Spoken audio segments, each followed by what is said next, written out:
बिस्मिल्लाहिर्रहमानिर्रहीम। अस्सलाम वालेकुम। मैं मोहम्मद खालिद साहब एक नए वीडियो के साथ आपके सामने हाज़िर हूँ। और आज का मेरा जो वीडियो बनाने का मकसद है वो है मेरे इलाके की तरक्की और मसाइल। पिछले 1988 के बाद जब सैलाब आया गोड शाह मोहम्मद में, तो हमने जाके गोड शाह मोहम्मद बस्ती को आबाद किया, हमारे बड़ों ने और हमारे इलाके के लोगों ने। और 12 साल वो मिलाएँ, 23 साल ये हैं, कल तकरीबन 35 साल से ज़ायद का अरसा बनता है। और जो गोड शाह मोहम्मद में तरक्की हुई है, मेरे ख्याल में वो एक सड़क जो है, एक सड़क बनवा के दी गई, उसके अलावा मेरे ख्याल में नहीं गोड शाह मोहम्मद में कोई काम हुआ। तो पिछले 30 सालों से पीरज़ादा ख़ानदान जो है वो इस इलाके पे मुसल्लत भी है और उससे मुसल्लत करवाया भी जाता है, क्योंकि उनके मुकाबले में गर्देजी ख़ानदान था, वो बरसर इक़्तिदार में एक बार आया, उसके अलावा पीरज़ादा ख़ानदान की हुक्मरानी रही। लेकिन गोड शाह मोहम्मद हमेशा जो है वो तरक्की से महरूम रहा और मसाइल का शिकार होता रहा। आजकल बल्कि पिछले अरसे में भी मैं काफ़ी आप लोगों के इल्म में लाता रहता हूँ, बताता रहता हूँ आप लोगों को कि गोड शाह मोहम्मद के अंदर जो सबसे मेन मसाइल है, हमारे 8,000 की इस वक्त आबादी हो चुकी है जो ऑन रिकॉर्ड है। 8,000 की आबादी में हमारे पास सिर्फ एक प्राइमरी स्कूल है बच्चियों का। हमें जो हमारे बॉयज़ हैं उनको तालीम हासिल करवाने के लिए हमें गोड शाह नूर मोहम्मद के स्कूल में भेजना पड़ता है, जहाँ की आबादी सिर्फ 500 भी नहीं होगी। लेकिन उनके घर के साथ ही जो है वो स्कूल है, हाई स्कूल है, क्योंकि वो पढ़े लिखे लोग हैं। वो जो तबका है वो ज़रा पहुँचा हुआ तबका है, वो हमारे ही वोटों से जो है वो राज कर रहा है। सेकंड बात ये है कि हमारे गांव में अभी तक पिछले 35 सालों से पूरे गांव में बिजली नहीं है। आधे गांव में जो है वो बिजली नहीं है, जिसके लोग महरूम हैं आज भी तरक्की के इस जदीद दौर में, जहां दुनिया जो है वो आसमानों पर पहुंच चुकी है, ठीक है। लेकिन हमारे आधे गांव में बिजली नहीं है, लोग बिजली से महरूम हैं। लेकिन यहाँ सियासतदान वोट मांगने के लिए यहाँ तक हमें अपना बाप भी बना लेते हैं वोट मांगने के दौरान।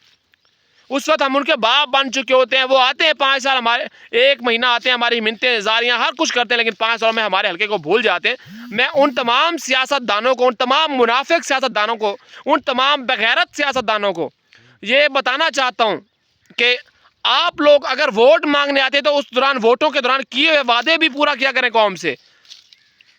और जितने भी सियासतदान हैं, मैं सबकी बातें कर रहा हूँ आज, या तो हमारे इलाके से वोट ना मांगने आया करें। हमारे इलाके में तीसरा बड़ा मसला जो है वो है सेवरेज का। हमारे हर गली, हर रोड पे, जो गली हो, मोहल्ला हो या मेन रोड जो इठाड़ की तरफ आता है, शहबाज रोड की तरफ से, उसके ऊपर पानी खड़ा हुआ है। हमें पिछले 35 सालों में सिर्फ एक नाली सेवरेज लाइन की बना के दी गई, वो भी लथपथ अटपथ जो है वो मिट्टी से अटी पड़ी है। और जब मैं बात करता हूँ महकमा बल्दियात खैरपुर से या CO साहिबा से, तो वो कहते हैं जी ये भागलपुर वो आता है, ये ज़िला कौंसिल में आता है, हमारे पास तो है ही नहीं। बताओ हम अपना मसला लेकर कहाँ जाएं? अगर हम लीडरों के पास जाएं तो वो कहते हैं हमारे पास फंड्स नहीं है। अगर हम सरकारी इदारों में जाएं तो वो कहते हैं हमारा जो है ये जगह बनती नहीं है। ये मसले कौन हल करेगा? ये मैं और आप हल करेंगे, क्योंकि मैं अपनी नौजवान जो हमारी आवाम है, मैं उसको कहना चाहता हूँ, जो हमारे नौजवान हैं जो खाम में अपना टाइम वेस्ट कर रहे हैं, ओ भाई उठो, जागो, अब जागने का वक्त है। अब इन यजीद हुक्मरानों से ना मेरे ख्याल में हक हमें ऐसे नहीं मिलेगा, अब हमें छीनना पड़ेगा और हमें ये हक छीन के लेना पड़ेगा, क्योंकि इनके बच्चे तो लैंड क्रूज़रों पे बैठते हैं, गर्मी महसूस नहीं होती। हमारे बच्चे पैदल स्कूल जाते हैं, उन्हें गर्मी महसूस होती है। इनके बच्चों के पास तो लैंडलॉर्ड्स हैं, बड़े बड़े प्लाजे हैं, शॉपिंग मॉल्स हैं। हमारे बच्चों के पास कुछ नहीं है। लीडर हमेशा अवाम लीडर को लीडर बनाती है, वरना लीडर एक गीदड़ होता है। और आप अवाम हैं, आप ही जमहूरियत हैं, आप इनका सब कुछ हैं। अगर आप पिछले 30 सालों से इस दफ़ा इनका बाइकआउट करें तो अगली दफ़ा अपनी औकात पे आके आपको आपके जो है जिम्मेदारियां देंगे। एक यूनियन काउंसिल के चेयरमैन को सिलाई मशीनें, उनके अलावा वर्ल्ड बैंक से और USF से पता नहीं कितने फंड्स मिलते हैं, लेकिन ये आप लोगों को नहीं देते, ये बेच के खा जाते हैं। इनकी अपनी ज़रूरियात पूरी नहीं होती, ये आपका क्या भला करेंगे? तो आप लोग ऐसे क्यों लोग मुंतखब करते हो जो आपका फ़ायदा नहीं करते, जो आपके बारे में नहीं सोचते? खुदारा आप अपनी उम्रें गुजार चुके हैं। मैं अपनी जैसी नस्ल और आने वाली नस्ल के लिए कुछ कहना चाहता हूँ कि खुदारा आपने गुजार दिया, छोड़ दें कि ये कहना छोड़ दें, ये कहना छोड़ दें कि जी हमारे लिए कुछ नहीं होता। हम बहुत कुछ कर सकते हैं, सिर्फ सोच बदलनी है, अपने ज़मीर की आवाज़ बदलनी है। जिन्होंने लूट लिया बहुत हो गया, अब हमने ये फैसला कर रहा है कि आप इनको नहीं, हमने इनको लाना है। उनको मिला के देख लें कि ये जो आज बड़े दावे वादे करते हैं, इन्होंने क्या करना है। एक दफ़ा अपने आप को ज़रूर आजमाएं, अपने वोटर भी आजमाएं, अपने लीडर भी आजमाएं, चेंज कर लें जो आपके लिए कुछ नहीं कर सकते। ये कुछ नहीं करेंगे आपके लिए, आपको अपना हक छीनना पड़ेगा। घर बैठे रोते बच्चे को, जब बच्चा पैदा होता है ना, अगर वो ना रोए तो माँ दूध भी नहीं देती, ठीक है, तो हमें भी अपनी आज़ादी के लिए, हमें भी अपने हक के लिए अब इनके लिए छीनना पड़ेंगे अपने वसाइल। हमारे वसाइल ये खाते हैं, क्यों? तुम्हारे बाप के वसाइल तुम लोग खाते हो, वोट हम लोगों का यूज़ करते हो, आगे जाके सौदेबाजी करते हो और आलमी एजेंसियों को हमारे वोट बेचते हो, उनके आए हुए फंड्स तुम खाते हो। हम कहाँ जाए?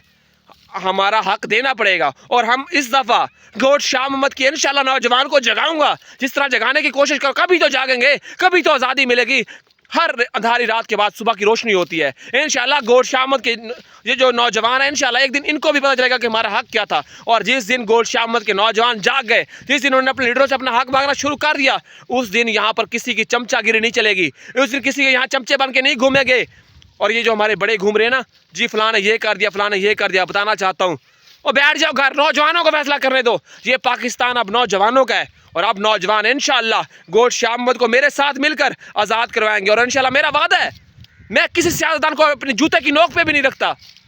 जितने बड़े आ गए, जो मर्जी आ जाए, किसी को अपने जूते की नोक पे, अगर आपके अंदर खुददारी हो, अगर आपके अंदर गैरत हो, आपका वोट हो और आप किसी की चमचेगिरी ना करते, आपको डर किसी से नहीं लगना चाहिए।